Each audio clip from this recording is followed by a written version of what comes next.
So I want to jump right in there because I saw the movie Yeah, last 2 days ago and it was really, really good. So your awesome. film stars a scientist who never fires a shot.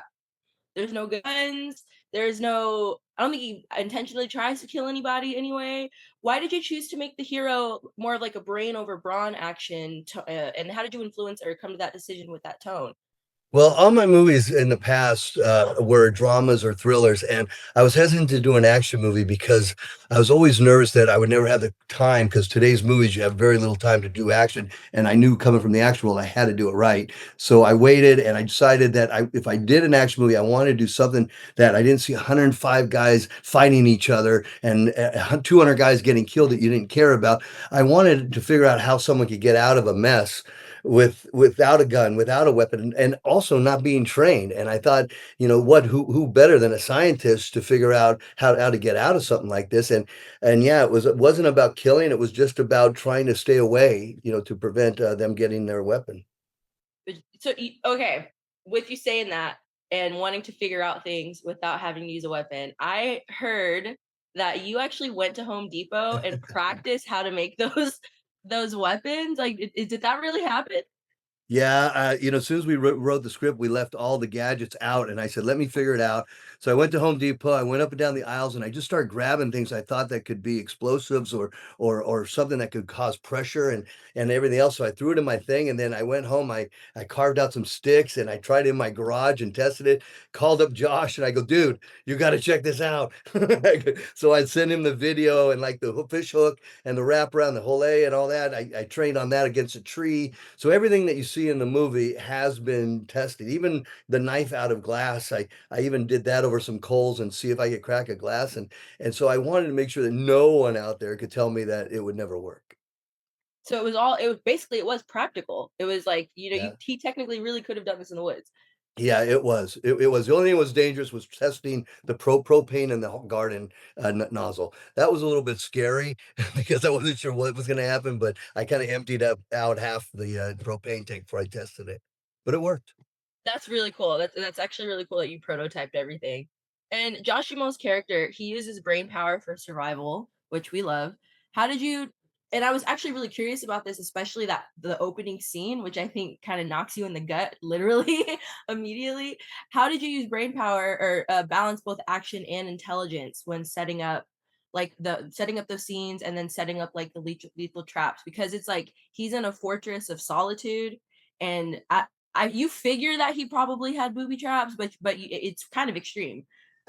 Yeah, you know what it was? I learned that in this movie every day, and Josh and I too learned it together, is that, the most important thing is to keep the emotion in every bit of this movie, even in the action. So take away 80% of the action and put in 20% action, 80% emotion.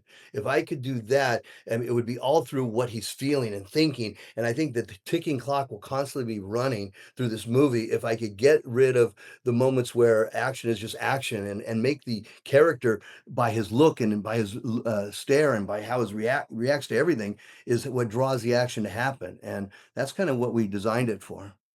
It was really cool. And the relationship actually kind of expanding on that, you built with Josh and Greg is described as like a brotherhood. How did you guys get that creative collaboration shape to kind of shape the final movie? Because I did read that you said that you guys did have a little bit of delays, but it still felt like a brotherhood between you guys. It really was. It's one of those things that you almost throw the script away. Yeah, I mean, you show up on day one and you go, okay, even though I went every day prepared, ready to go, and knowing that I knew what I had to shoot, I would want the actors to think that I wasn't sure. Then we'd say, okay, guys, how can we make this better? What are we not telling the story about? Why isn't this character doing this? And Greg, is there any more that this character should be saying right now? And Josh would do the same thing, and we'd all collaborate every half hour for every beginning of the day to see how we could better every single page. And pretty much everywhere in this movie, it was rewritten every single day. Not one page was fully shot the way it was written. That's crazy. What Yeah. particular scene, without giving too much away, like started on the page one way, and then by the time we see it's like completely different? Well, we had to move away from our location and come back to LA, at the end of the movie. So I had a whole different location and a whole different way of designing the finale.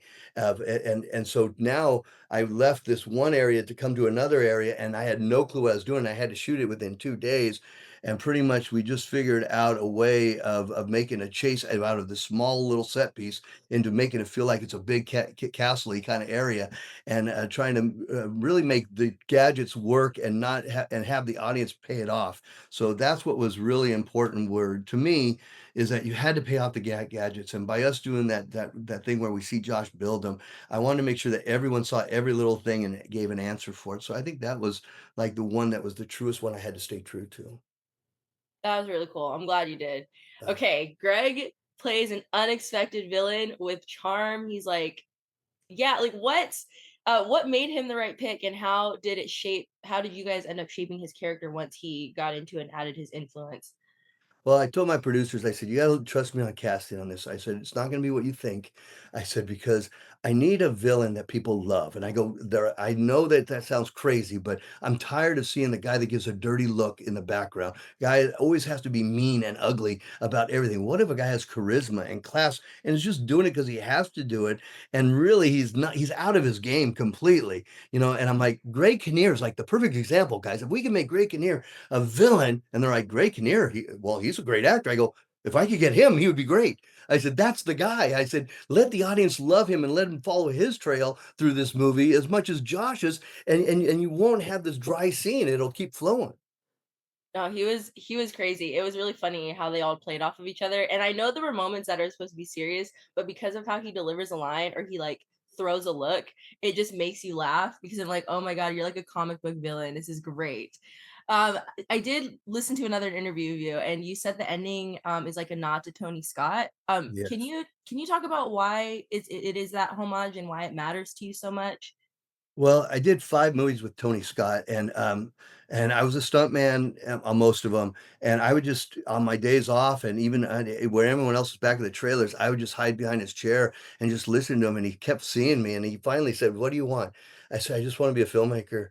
He says, Sit by me," and he let me sit by him, and he taught me so much, and I've never seen someone so talented in my life make movies. And I've done Titanic, and I've done huge movies, and by far, Tony Scott just knew what the audience liked. He may not have won Academy Award, but he wanted to deliver what the audience wanted to see, and that's what I wanted to do. And so when we did Enemy of the State together, I just was thought that ending was brilliant, and I'm like, and Gene Hackman, oh my God, to have him perform it. To me, I said, I just got to pay Tony back somehow for everything he did for me, and that was it. That was my homage to Enemy of the State and Tony Scott.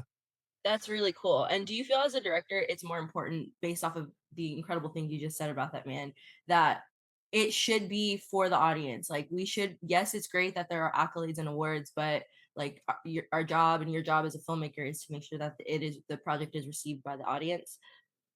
Well, a guy like Tom Cruise could have won probably many Academy Awards in his life, but he chose to only give movies that you guys care about, that everyone loves, and not about what he needs. And to me, that is the last of the movie stars we'll ever see. And to me, that gives me the direction of everywhere that we should be going with films. Make it for the audience. Stop making it for yourself and what you could win. Gosh, that was amazing. I have one more question, but that feels like such a perfect ending. Okay, my final question, because I have to ask this. Please. How did you get through a 19-day shoot and weekends in the woods? Like how like because obviously you're really in there, and how did the right schedule impact the energy and the authenticity of the film?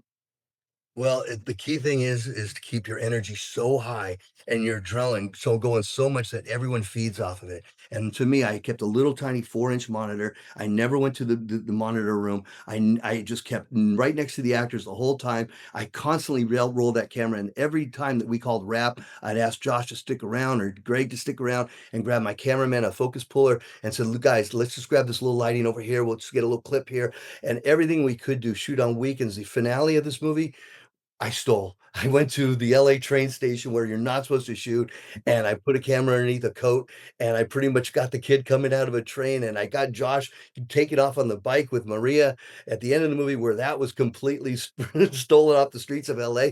You have to do whatever it takes to deliver this movie, and it's never gonna be perfect, but you gotta do whatever you can to make it perfect. That is incredible. That is incredible for guerrilla filming. I love that. Well, I really hope all the success for this film. It was great. And what do you hope the audiences take away from this movie? Like I said before, I just hope that the audience sees what world we're in the independent world where we have so many of restrictions to make movies, and these 16 and 19 days makes it just where we have enough time to hopefully put something on a script on the page and everything else. And it's to me, it just please look at our movie as a movie and just enjoy it. Stop trying to figure us out and trying to make us feel like we should have had $120 million in 120 days.